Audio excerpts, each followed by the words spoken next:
This is Jordan Poyer, safety for the Buffalo Bills, and you are now listening to Cover One Buffalo Podcast. Let's go.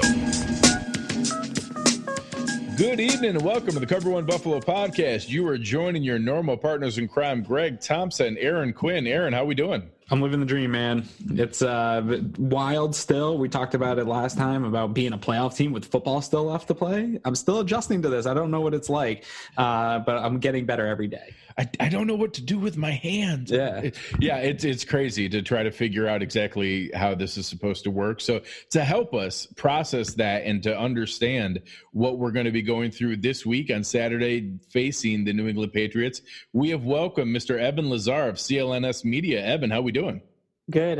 We know a thing or two about the playoffs here in New England, so I can help you guys learn how to walk the walk and talk the talk, if you know what I mean. Pretend like we've been there before, because we genuinely haven't. This whole clinching early thing happened the last time when Aaron and I were in like middle school, so it's been a minute. Welcome, Evan, and appreciate you coming on tonight. For everybody that's in here checking it out, we have our premium members in here with us with the CoverOne.net premium membership. Come check out what we have going on. A lot of good things happening. Really enjoy the time that we spend in the Slack channel, being able to have our own kind of community and world to be able to share things back and forth, and it's been thriving as much as ever going on now. So it's been a lot of fun. We're wrapping up our Cover One Fantasy Championships this week, have teams facing off to be able to be the ultimate Cover One Fantasy Champion. Just a lot of fun things happening. So wherever you're listening to us, give us a rating, give us a review, listen to what's going on, tell a friend, tell a neighbor, come on over and check us out. But let's jump into what's going on here. And Aaron, how are you feeling going into a game in week 16 of the season, our last final stretch here, where it's a game between the Bills and the Patriots that actually has some meaning? It's right. Just such a foreign feeling. Yeah, no, actually I feel better than probably I have in 15 years about going up against the Patriots. And I don't necessarily think the Bills will win this game, but I just feel more confident in this game. One, because it doesn't have any, like, the Bills can lose this game and that's okay. It's more of ego feeling for the fan base to go out and win this game. And I don't think that the Bills actually have a shot to win the division. I know it's fun to talk about. I don't think we're there. I doubt the Pats are going to drop 2 in Foxborough to end the year, especially with Miami coming up. So I'm not doing this for the division. I think the way they played them the last time, they played them tough. They were within a score in that game, and they seemed to have a lot of the answers. And the Bills have gotten better since week 4, and I don't know that the Patriots have gotten better. I think they're struggling a little on the offensive side of the ball, and their defense has definitely not gotten worse, but I'm not sure that they've gotten any. They were great when we played them then. I think they're still just as great. So I think the Bills have made some improvements since then. So I'm interested to see how these teams go out, man. But confidence-wise, I can't remember the last time I just didn't feel defeated on Patriot Week, and just how is this game going to get lost? This one, I actually feel like there's probably a chance. Hey, Evan, how is it going in? I know obviously there's been a trend for not the entire 20 years, but for long chunks of it, where thriving on the doubts of other national media and fans have been a common recipe for, that motivation. How is it around the Patriots fan base and the media group on the sense of mortality? Is this actually different than the other ones, or is it just another stretch like we've seen so many other times where they've been, left for dead and then literally come back and win the Super Bowl? Yeah, I think that this year has been a little bit different just because of how Tom Brady has performed and also approached the season for the most part. We're not used to, and Brady's not used to, putting up these kinds of lowly passing numbers. This is a passing offense that we're accustomed to seeing, whatever iteration of it has been, the Randy Moss years or the prime Gronk years or whatever type of part of the dynasty we've been in. Brady has always put up decent numbers. 2001 was really his first season, obviously, and that season he was more certainly of a game manager. But starting in 2002, he was already ranking up there in passing touchdowns and passing yards. He actually led the league in passing TDs in 2002 as a second-year starter. So from that point on to now, he's dominated the league. MVPs, Pro Bowls, lighting up scoreboards. So this does feel different because we're back to where the beginning was. We're leaning on the defense now. And it doesn't feel like Tom Brady and the passing offense is going to wake up anytime here soon. And I think that last year they still had Gronkowski, they still had Edelman. And as the years kind of go along here, he's not getting any younger. You know, it's not like he's aging backwards anytime soon. So it does feel like the beginning of the end, but I'm still thinking that we're towards the beginning of the end, but it feels like we're coming down the home stretch here for sure. Yeah, and I think that's a fair assessment. And for any, obviously Bills fans are drooling at what you're talking about and just hoping that end is near. And I will say Father Time is undefeated. That is coming at some point. There will be an end to this. I'll temper people from getting too excited that it's literally here, because regardless, the fact that we're having this conversation and that we're literally talking about, hey, is it over, when they're 11-3, right? And it's the most scrutinized 11-3 it's hysterical. team. Oh yeah, it's just hysterical where our standards are. You think the national media is bad and how the reaction is on ESPN and stuff like that. The reaction on sports radio and local talk shows is just as bad. Oh, I bet. Because we're just not accustomed to seeing this. And I think a big point of it, Brady himself, I've been saying this all year long. Up until last week, I never really felt like Brady was a problem. I thought that he was playing decent, and if the supporting cast around him played better, then they would be in much better shape. The supporting cast around him this year has been lackluster, to say the least. They never really replaced Rob Gronkowski. They replaced him with first-round pick N'Keal Harry, and he's played well. Last week, he's had some moments. He's shown some flashes, but there hasn't been any consistent real production out of that pick so far, and it's really been Edelman, some James White, or nothing else in the passing game. And they're relying on a lot of kind of role players and different faces. And there's a lot going on with the supporting cast as well as Brady. It's very interesting to me, though, and I think Nate Burleson has been talking about it a lot, about how scrutinized you can be for an 11-win team, and it's likely they're going to be at least a 12-win team, if not a possible 13-3 team, and how much people are saying that they're done at 13-3 possibly. And that blows my mind. And it's kind of a weird narrative too, because the Bills haven't had a 10-win season in so long that we're one game back. And there just seems to be these two different types of narratives of this is an exciting team and a team that could possibly make some noise, just trying to hear that rumblings, while a team that still actually has more wins and has beaten this team is somehow done. So I think that some of it has to do with the age of the quarterback and how long this team has been doing. There's some different parts of the narrative, but I do, same with Greg, I urge fans to let's kind of wait, because this is a team that has done it time and time again. They turn it on in the playoffs. They still have one of the best coaches in the history of the entire league. And playoff football comes down to some of that stuff: coaching, scheming, out coaching the other sideline. So things like that. I don't know that they're done yet, but I agree with you that it's definitely the beginning of that possible collapse down the road. Yeah, I think the biggest thing is that as we're spoiled, I will come out and say it right out and say it.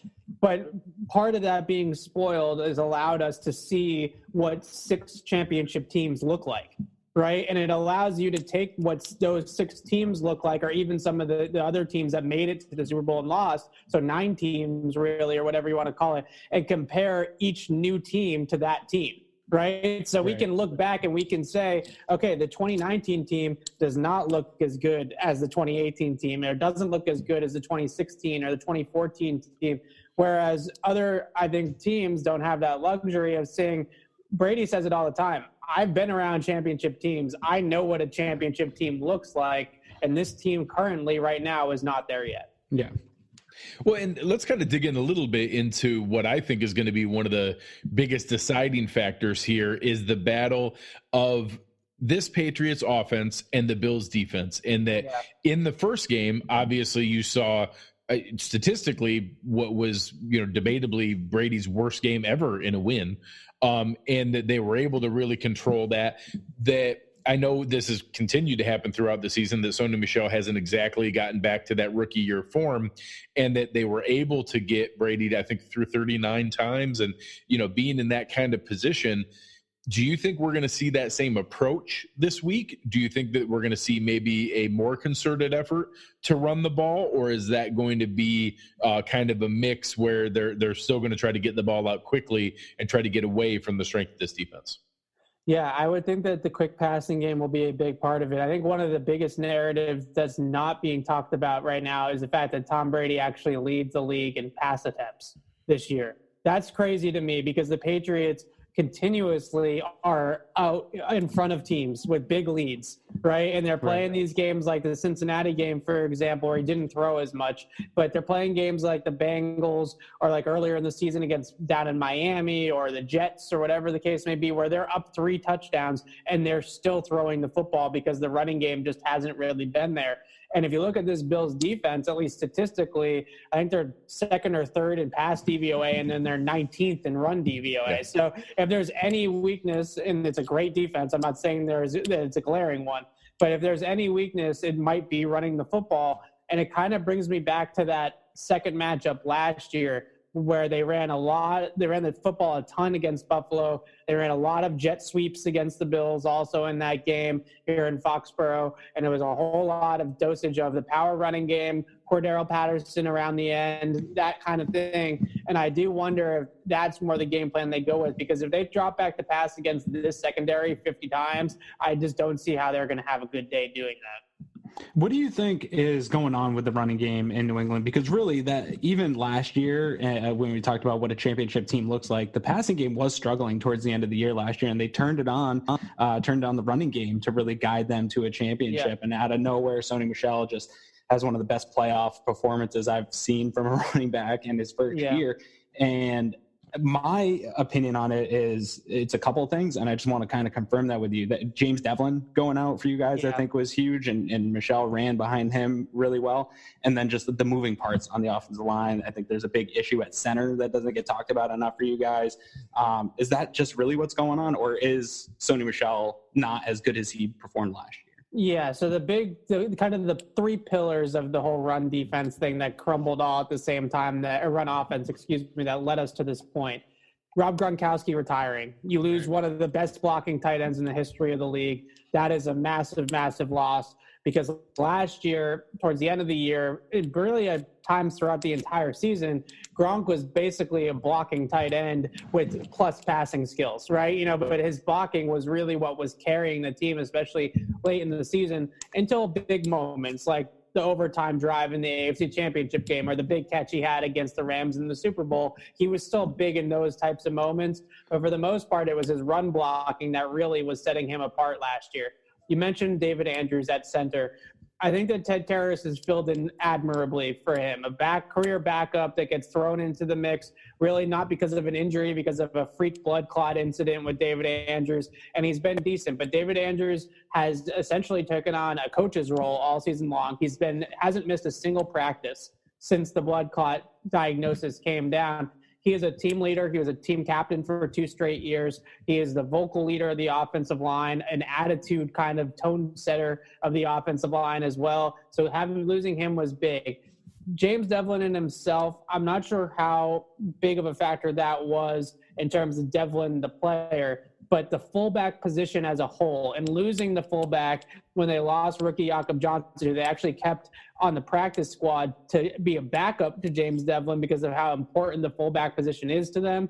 And then they lost Johnson for the season also shortly after losing Devlin. So they don't have a true fullback. Right now they have linebacker Landon Roberts playing fullback, going both ways, because they don't really have somebody on the roster that can be that regular full-time fullback. So the power running game with the fullback with Gronk gone has really gone out the window.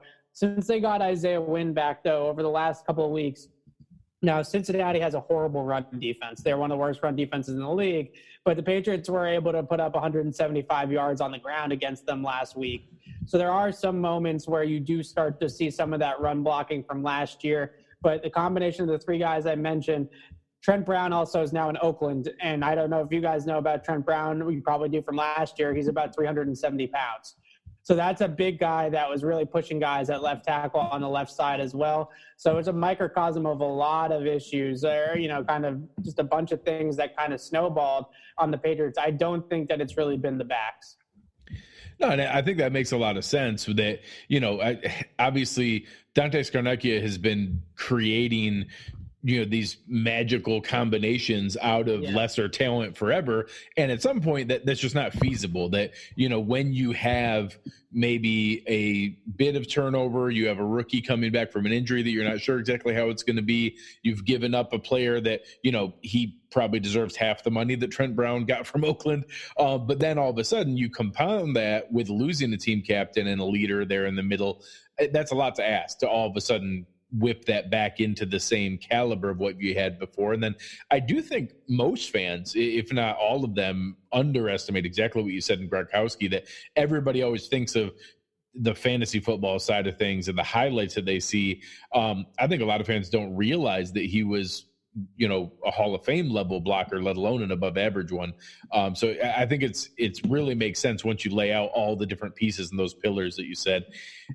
On that side of the ball, before we switch over, I know you guys have seen a fair amount of teams really isolate those two weapons that are the dependable pieces that Brady can lock in on. And literally you've seen some where Edelman and James White are both double teamed on the same play, and they've just gone kind of a different version of cover zero. Instead of, blitzing from like crazy, they've done it in the, hey, we're just going to double team those two and go man to man on everybody else and bet that they can't beat us. Is that something you think is going to continue not only in this game, but the rest of the season? Or did they start to find ways to kind of scheme around that? No, they haven't really found much ways. Now, the emergence of N'Keal Harry, he's starting to play a little bit better. First-round pick out of Arizona State this past April. He's starting to come on a little bit. And if he can be that kind of matchup guy, he's got great size, great contested catch ability, really good with the ball in his hands. He can kind of be that other guy. Julian Edelman's injury, though, I think adds a really interesting wrinkle into this whole thing. And I'm really curious to see what Sean McDermott does on Saturday, because Edelman is maybe, against Cincinnati, Edelman was maybe 50%. He was just out there as a decoy, essentially, just to have him out there in name. If he doesn't get to closer to 100% for this game, at some point in time, the Bills or defense are going to realize, okay, we don't need to double Edelman. He's not the same guy that he was a month ago when Houston started doubling him or Kansas City started doubling him. Houston and Romeo Crennel were really the first team that committed double teams to Edelman as often as they did. They doubled him probably about 10 times in that game. Before that, there were some teams that doubled him here and there in key situations, third down, red zone, that type of thing. But Houston was really the first team that put that blueprint of double Edelman and White and make the rest of the guys beat us. And they did that, I think, mainly because their defense was kind of shorthanded, and they knew that they weren't going to have the man coverage guys to just shut down Edelman and White on their own, just one-on-one. So I'm very interested to see how McDermott looks at Edelman now. Does he look at him in the Bengals game and say, okay, we don't need to put two guys on him? Or does he look at him from the season standpoint and say, he's still their best option and a very, very good receiver, is over 1,000 yards. We're going to have to pay a lot of attention to him. Yeah, no, I think that's an interesting approach. Now I'm looking to see how Sean McDermott does it too, because after the last game, he was pressed on, giving answers for how they lost. And he was like, look, guys, we play these guys again. I'm not going to give up too much. We're going to change some things. But I think when you play a team twice in a year, it's hard to not have self-scouted, looked at that film and come up with a game plan kind of while you're doing that process.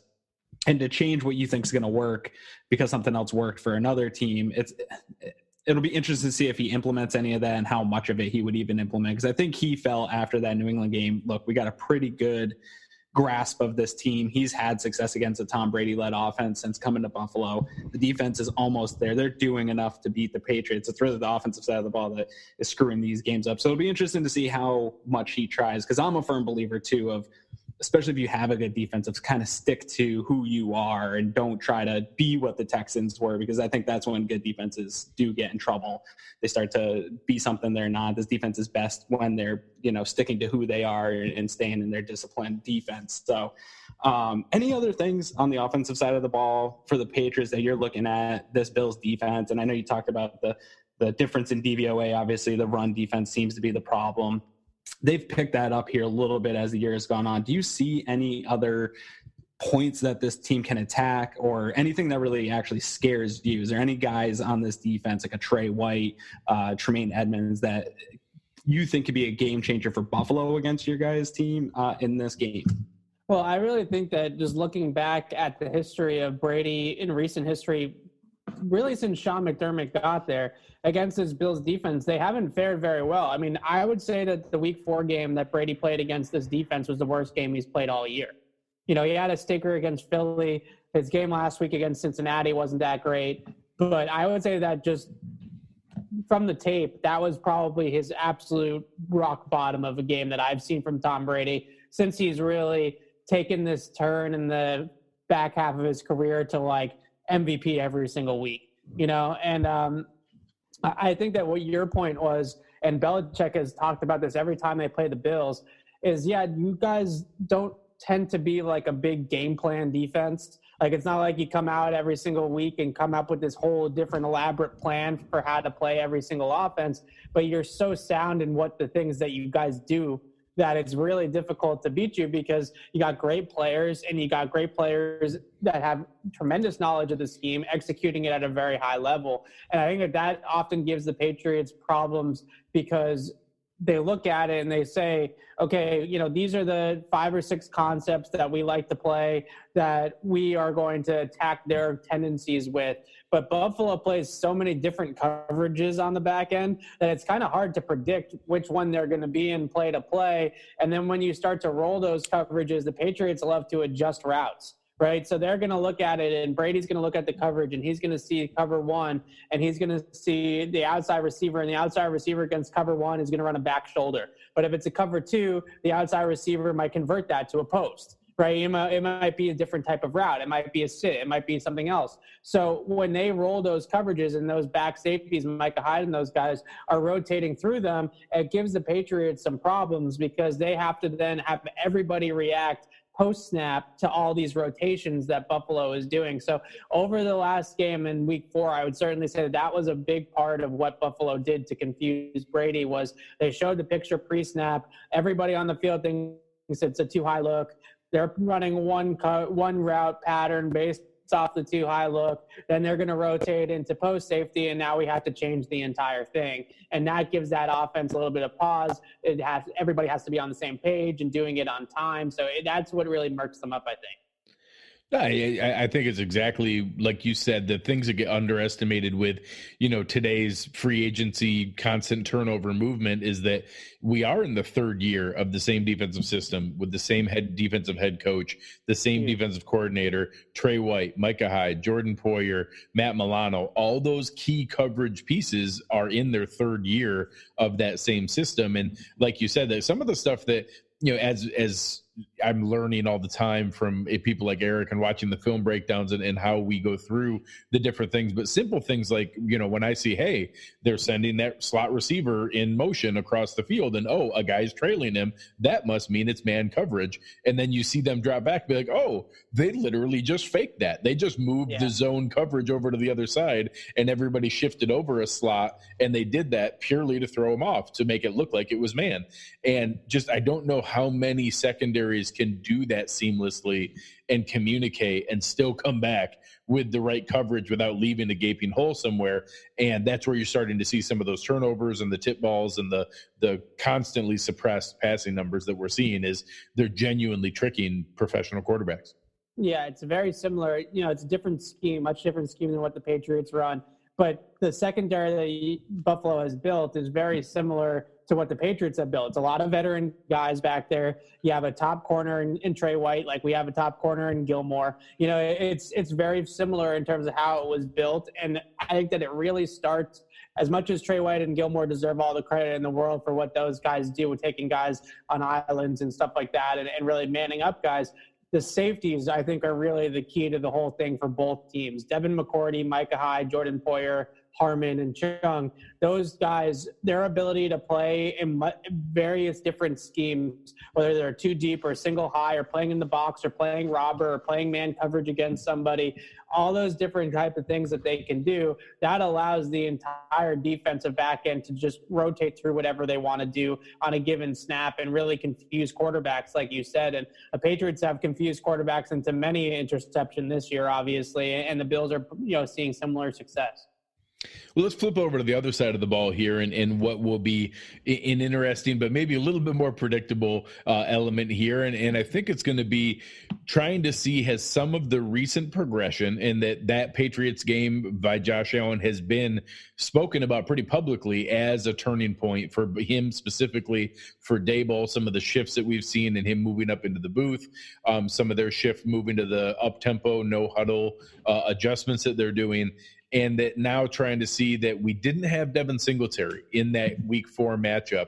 And that is that enough of a wiggle that, last week we saw how the Bengals opened up against the Patriots and that they didn't have the sustainable talent to be able to stick to what they saw going. But those first couple drives, they were running the ball at will against that defense. And that I'm curious to see, do the Bills have the defense to allow that game script to roll out and the discipline to stick to it, that, you're not going to throw for 400 yards on this secondary. You're simply not going to do it.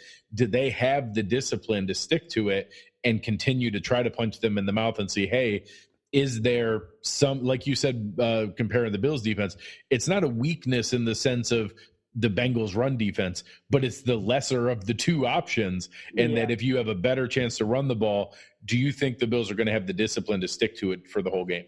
Yeah, the interesting thing is that the Patriots play a ton of stacked boxes. They play mostly post safety coverage, cover one man about 50% of the time. So they put an extra guy in the box on almost every single snap. And they did that against the Bengals, and the Bengals were still able to run the ball. They ran the ball 8 straight times to start that game right down the field on the Patriots. And the last play of the drive was the only pass of the drive. Now it was the touchdown pass. So it was definitely a run first, run heavy approach. Now, I will say, and not that the Bills backs are bad, but Joe Mixon made some unbelievable runs on that opening drive. He made one where 2 guys had him dead to rights in the backfield, and he danced out of both tackles and then broke up the sideline and ran for about 30 yards. So that one run was a big play in that drive, obviously. So that was a big part of the tackling breakdown that the Patriots had, was a massive part of why that first drive was successful for Cincinnati. So once they started to clean up some of the tackling, it was a little bit better.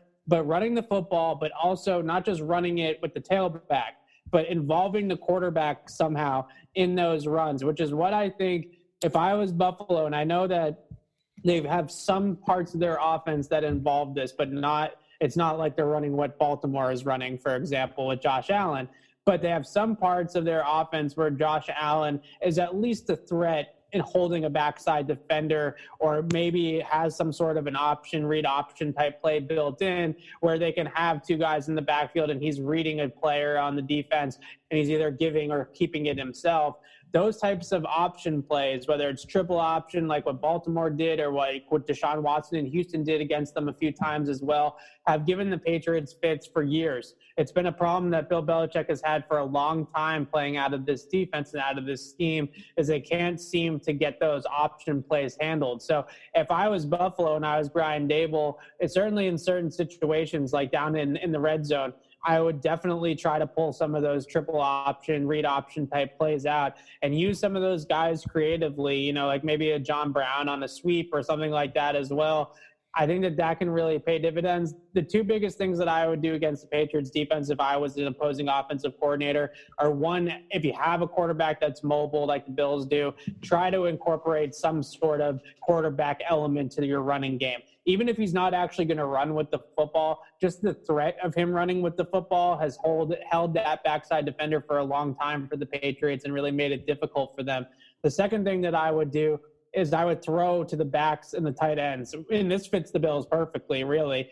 If they can get Devin Singletary and they can get Dawson Knox and Croft involved in the passing game, this is exactly what Baltimore did. And Baltimore had the best success against the Patriots defense by far of any opponent this year.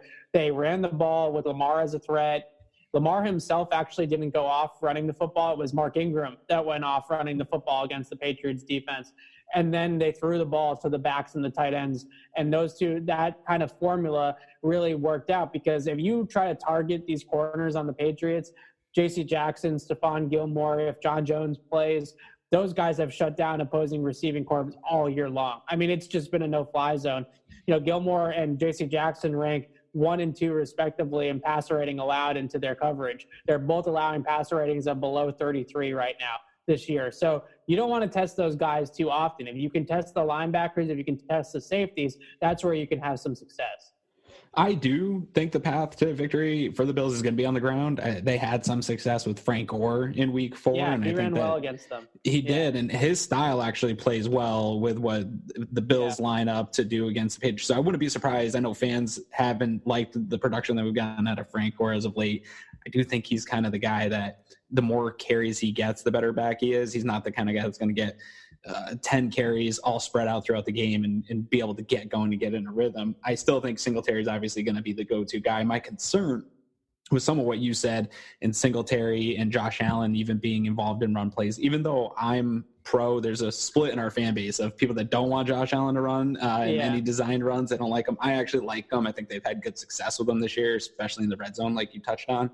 My concern is the Patriots are very good at getting the ball out, punching the ball out, creating turnovers, creating havoc. And we've seen Singletary now 2 different games have 2 fumbles, put the ball on the ground, and Josh Allen has just done it. It's just been a thing this year, whether it's in the pocket, on the run. He has not had good ball security. So even though I think it's the probably best path to victory, and you don't want to put the ball in the air because the Patriots turn it over that way too. But lately, I think with ball security issues, that's probably another thing that scares me, is the Patriots are probably looking at the film of the last few weeks of this Bills team and saying, look, making it a priority, let's punch this ball out because these guys can't hang on to it.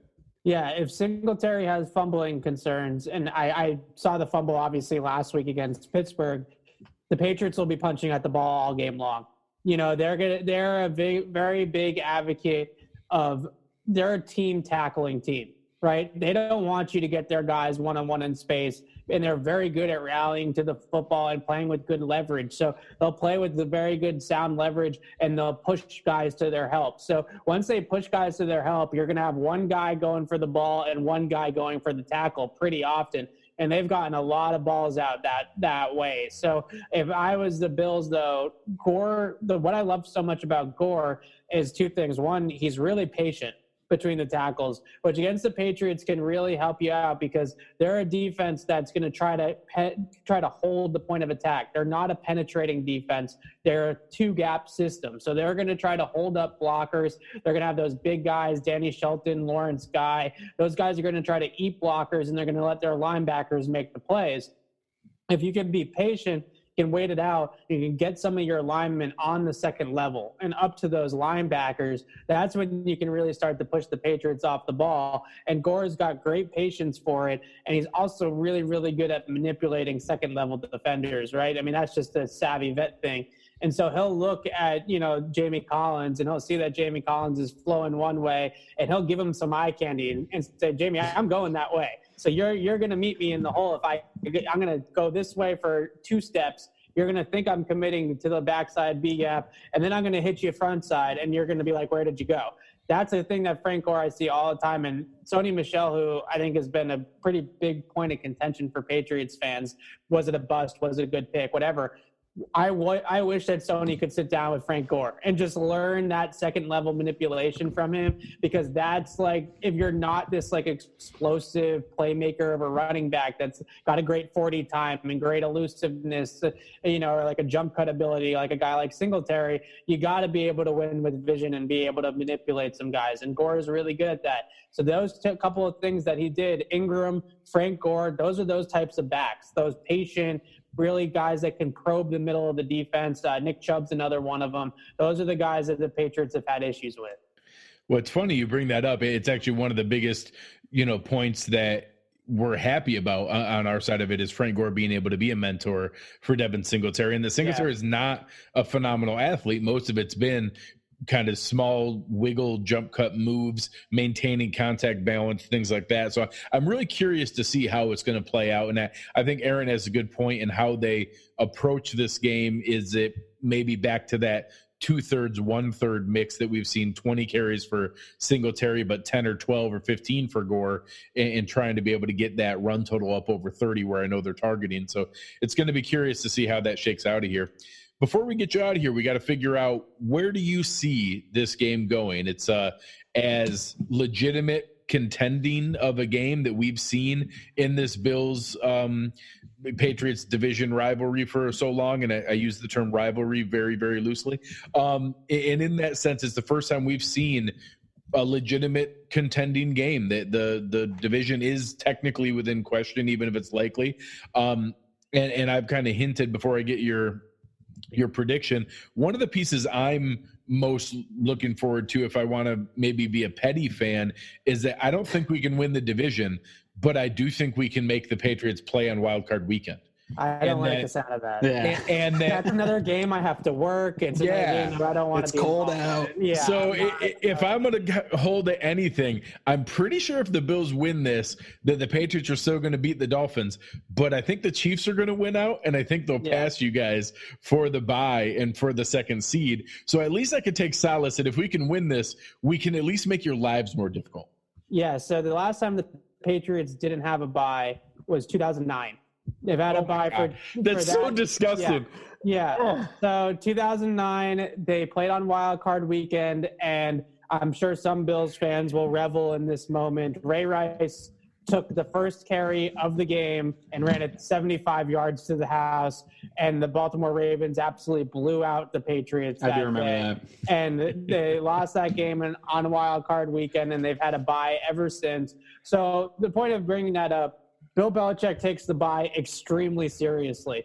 Like, it gets to the point now, and he takes every step seriously. He doesn't take it for granted that they win the AFC East every year. I know a lot of Patriots fans do. A lot of them are annoying about it. I apologize. But Bill Belichick, I promise you, does not take it for granted. So the first step is always winning the division, right? That's always the first step. But that bye week, I think the Patriots, more than any other team maybe, knows the importance of how just the time off, but really I think it's just the fact that they have to play one less game. Yeah. It's like literally just that one less game is one less chance for you to lose and for you to get knocked out of the playoffs. So that's a big difference for a lot of teams, but it's a very big difference for the Patriots. And I think the cool part about this game, though, sincerely, we haven't had a division game this late in the season that's meant something in a very, very long time.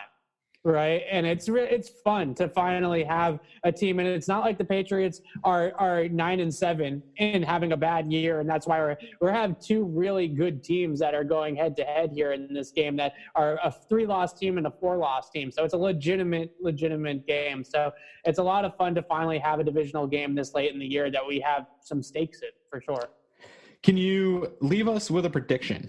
So what is your prediction of this game? Yeah, so I'll probably sound like a little bit of a Patriots homer by picking the Pats, but I do think the Pats squeak this one out. I do, but I think it's going to be a rock fight, similar to the Week 4 game. I don't see a ton of offense. I'm sure you guys don't see a ton of offense either.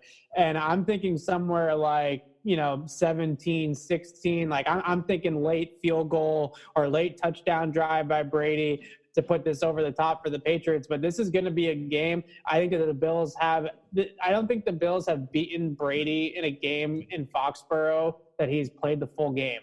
I actually know that for a fact. They're 0-16 against Brady in Foxborough in games where Brady has played the whole game. So there's a Week 17 game in 2014 that Jimmy Garoppolo played the second half in, because the Patriots had already had everything clinched. The Bills also beat the Patriots in the Deflategate suspension year with Jacoby Brissett at quarterback at Gillette, but they've never beaten Brady. So, this would be unprecedented in a lot of ways for the Bills to come here and win this game. But I think the way the Patriots offense is playing, they definitely have a chance to do just that. No, we appreciate it, man. Love having you on here. Again, thank you for your time tonight. For anyone who hasn't had a chance, make sure you come on, check out Evan's work. Evan Lazar, CNLS Media, EZLAZAR.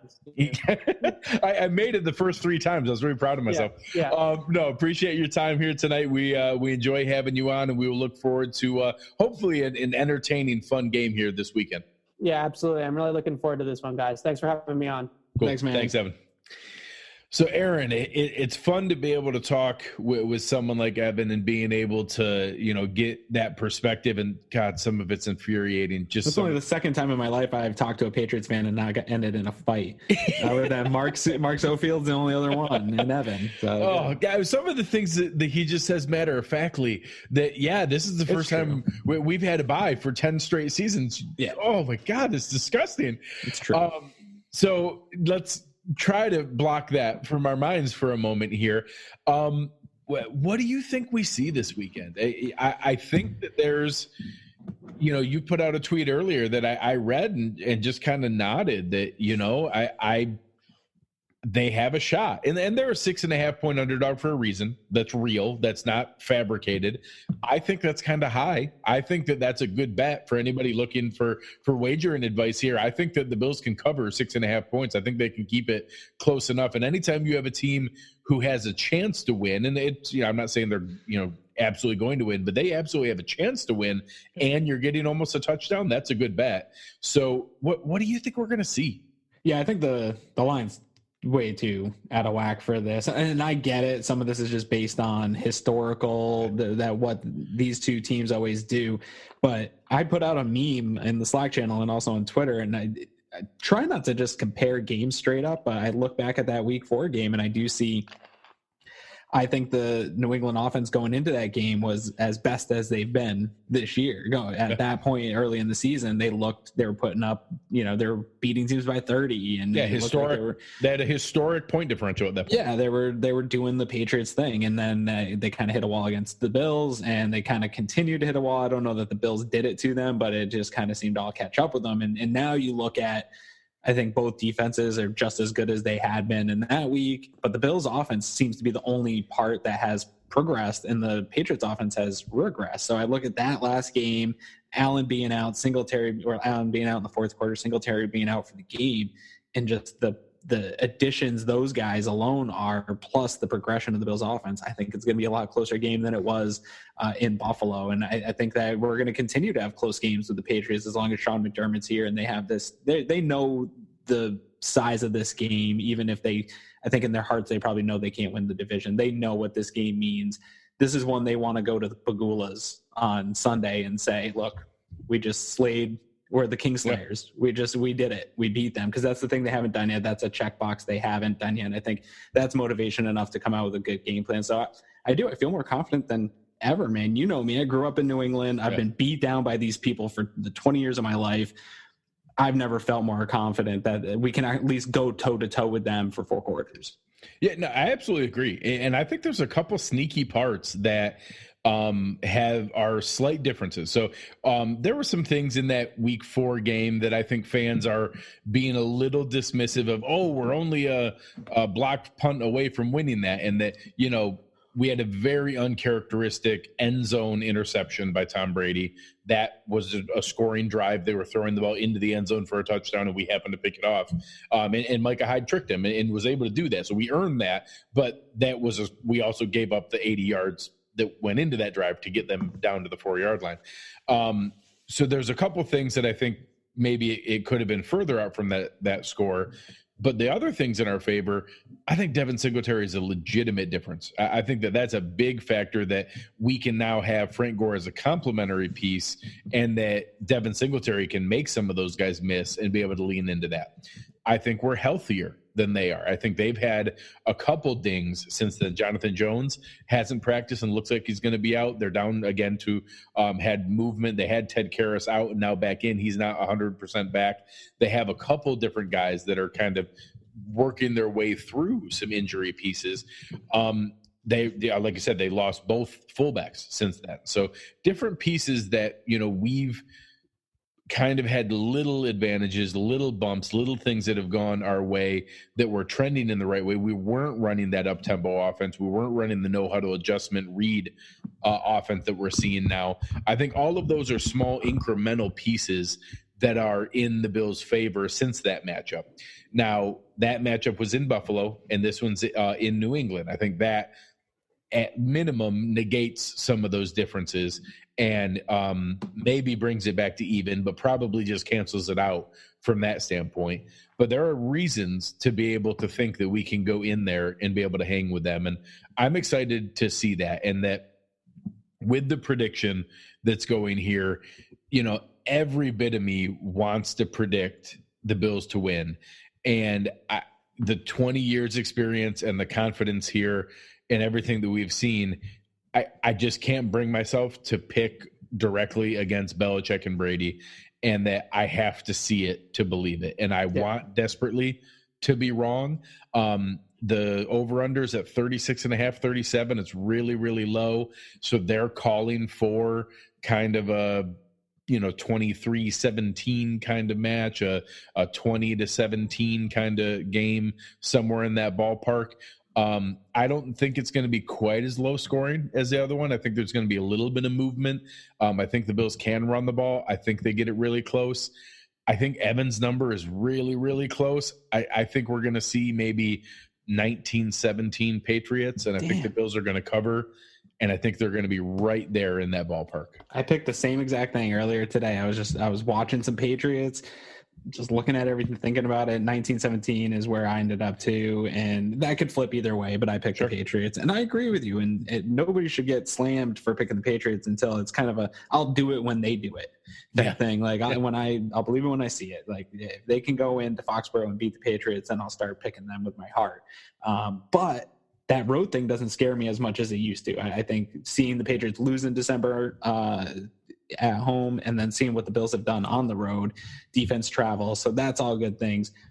I said it right after the game. I don't know that the Bills will do it, but they have the ability in this game to play a little loose. They can afford to play a little loose. They're in that 5 spot. Nothing's changing there. So they can come out and play a little loose. And I don't think they'll do it. I don't think it's really in their DNA to come out and play super loose, but I think that would be an interesting way to come out and attack this team at their home and just say, look, man, we got confidence. We've got swagger. Go ahead and pick the ball, beat us. Who cares? Nothing changes. We'll see in the playoffs. That might be a path to it, but I think they're going to stay super conservative and really try to win this game. But I'd love to see some loose play from the Bills here. They're going to have to do something special, kind of like how the Patriots got that block punt. The Bills are going to have to come up with something special to get this game to swing their way. And unless they do it, I think Patriots end up winning a close game because this also matters to them in a big way. Yeah, absolutely. And this game genuinely matters to them. I think they are afraid of, and especially as a dinged up team that needs the bye, they need it to be able to get themselves back right. Yeah. They want the home game. They don't want to have to, if it ends up falling that way and they end up as the 3 seed, you're talking about them having to bring maybe a hot Titans team into town and that having an extra game where you're then talking about them playing the Titans and then having to turn right back around and go to Arrowhead. That is an incredibly different path than sitting on your butt and waiting for the Chiefs to come to New England and to come to Gillette. So that's what I'm holding on to. And that I don't think if we win this game that we're going to win the division. I don't see any scenario where the Patriots lose 2 straight home games against the Bills and then the Dolphins. But if we win this game, I do think we can make their life more difficult. I do think we can make them play a very difficult wild card game weekend and then have to go to Arrowhead. And those are things I want to see because I'm a petty person. Yeah, you are. And I appreciate that about you. Speaking of petty, I'm actually surprised. Greg checked my spreadsheet because he's a psychopath and he loves spreadsheets and documents on our scores. Luckily, he did me the favor of being honest and not being like a Bill Belichick Patriot-led employee. He was honest and told me that I was actually still in the lead on the bets. Barely. He has caught up. We're right there. But let's get into our bets for this game because I think these are actually some interesting ones that because of the lack of offense, I think both teams could have issues with. We're going with Brady at 199.5 yards. I'm taking passing yards. I'm taking the under there for 4 points. And he's been all over the place this year when you look at his games. I mean, he's been way under that, and he has had games where he's gone over it. You don't know what to expect from Tom Brady. Yeah, and I just made this bet because I think he's equivalent to Duck Hodges, and that Duck Hodges threw for 206 yards, and that Tom Brady's about the same as Duck Hodges, and he's going to throw for 206 yards in a loss, hopefully similarly with 39 attempts and 4 interceptions. Yeah, and that's the good bet to take there is that the Bills are up. Right. Yeah, it's a hopeful one that he has to throw because they're trying to catch up, and not that he is running that short passing game. We've seen death by 1,000 paper cuts over our life. Right. And then you took Singletary rushing over 84.5. The only reason I did feel pretty good about this one is I do think Singletary have a nice day. I think he's going to be right around 75, 80 yards, somewhere in there. So that could swing your way easily. But I do think they're going to get Frank Gore more involved. I know fans don't want to hear that, but I think they're going to try to run probably more than their average if this is a close game. And he did have success against his defense.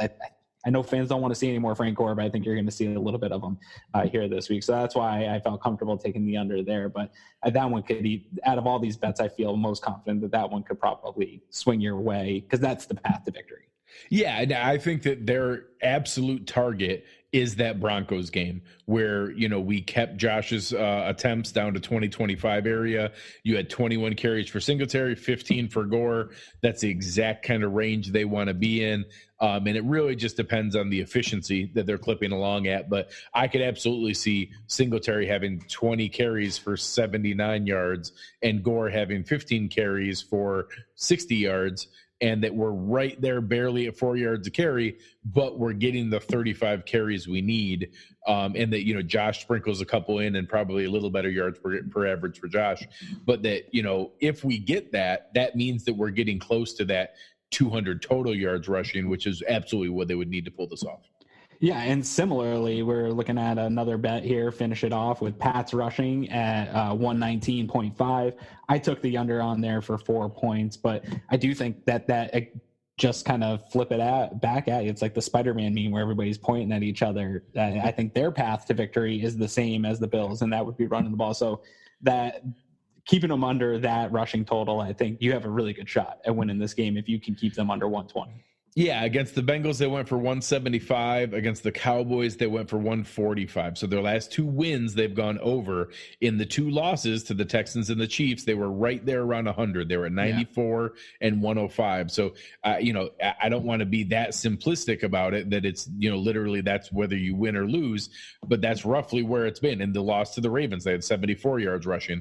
So that's been kind of similar to that number that gets thrown out there for Josh Allen, that, when he's over 60%, completion percentage, we automatically win. It's not that simple, but yeah, that means things are going well. And that I think that that's pretty indicative that if the Bills pull this off, it's because we're controlling it. It's because we have a positive game script. It's because we're getting out to a lead. We're not letting them, kind of pound the rock and get ahead of ourselves. So, but Belichick and McDaniels aren't dumb. They've seen where the weakness is in this Bills offense or Bills defense, and they're going to try to run the ball at it and see if they can make it work. Yep. No, I agree with you totally. So those are all good bets here as we get towards the end of our betting streak here as it gets close. So I feel pretty good that we're going to remain close heading into week 17 here. Yeah, I'm excited. We get to have wagers in a playoff game. So it's going to be a fun way to finish out the year. Thank you guys. Awesome job in the chat tonight. Really fun. Evan did an outstanding job. Really appreciate him. Give him a follow. Come find Aaron and I on the Twitter machine, usually making people upset. Not as upset as our friend Nate Geary did this evening, but we'll give it our best to be able to stir up some interaction. You can find me at Greg Thompson, GregTompsett. Aaron, where can the good people find you? At Aaron Quinn 716, and also yelling at Nate Geary probably the rest of the night. Yeah, I'm just going to go sit and eat popcorn and watch people tear them apart. All right. Thank you guys. Appreciate it. You have been listening to Cover One Buffalo, and we are out.